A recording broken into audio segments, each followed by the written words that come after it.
zaman. Seandainya benar ternyata Ramadan 1441 Hijriah hantaman meteor menabrak bumi ini.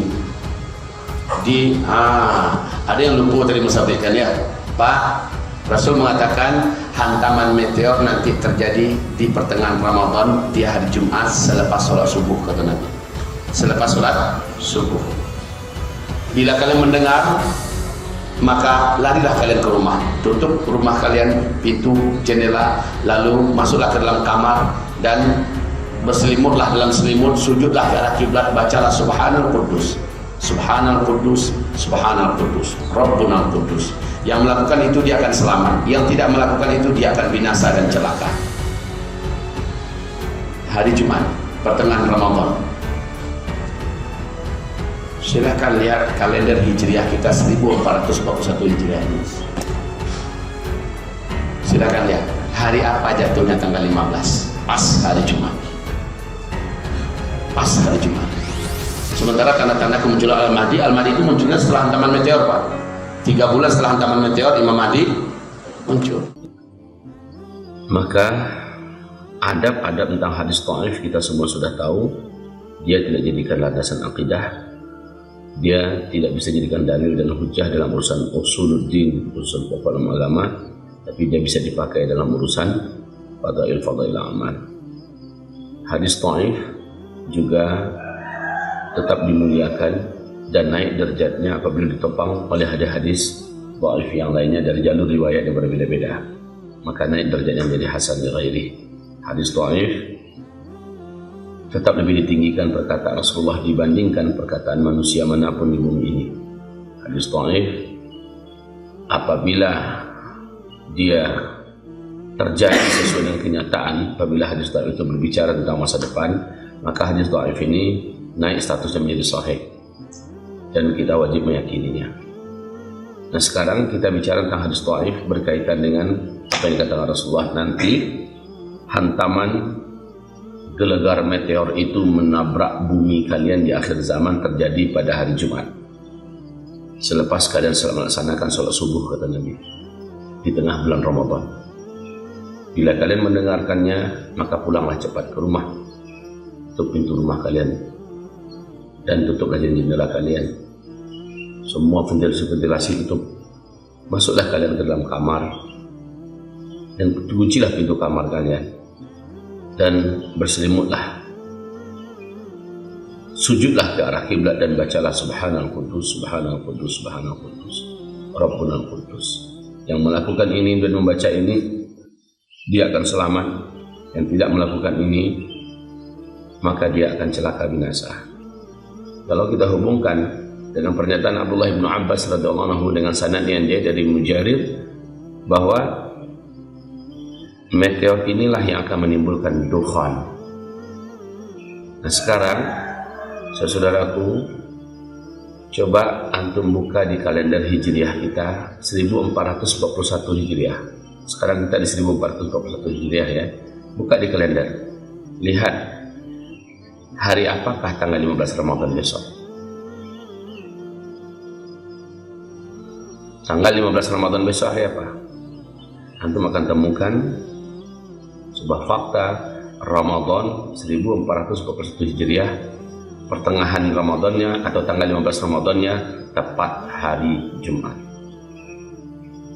Saya tidak memberanikan diri mengatakan pasti, tetapi qadarullahnya dengan kondisi-kondisi gonjang-ganjing yang ada, huru-hara yang ada, semua syarat-syarat yang mengelilingi syarat-syarat terjadinya hantaman meteor itu, seluruhnya sudah memenuhi syarat untuk mengalami hantaman meteor.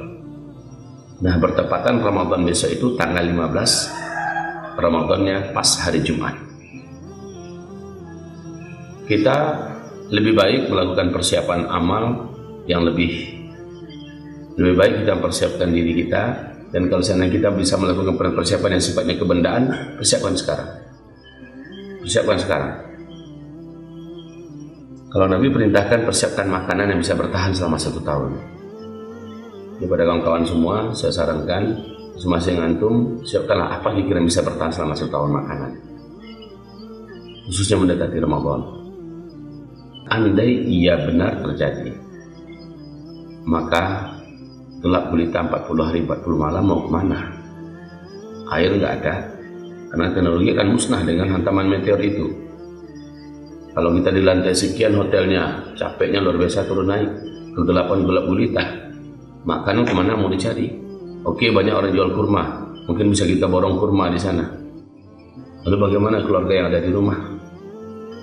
Namun seandainya ini keliru dan meleset, kita semua wajib bersyukur.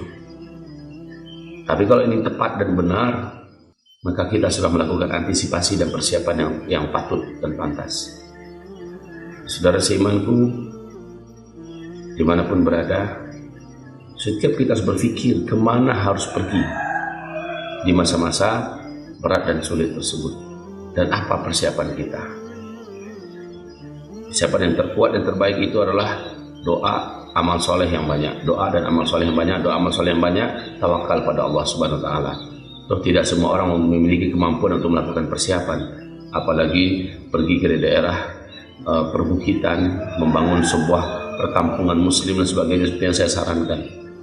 Ya, menyiapkan makanan. Banyak juga di antara kita yang fakir, yang miskin, yang tidak memiliki kemampuan untuk itu. Maka yang terbaik itu adalah merapatlah ke perkampungan muslim yang sudah ada dan katakan pada pemilik perkampungan muslim itu, saya siap menjadi pelayan apa saja.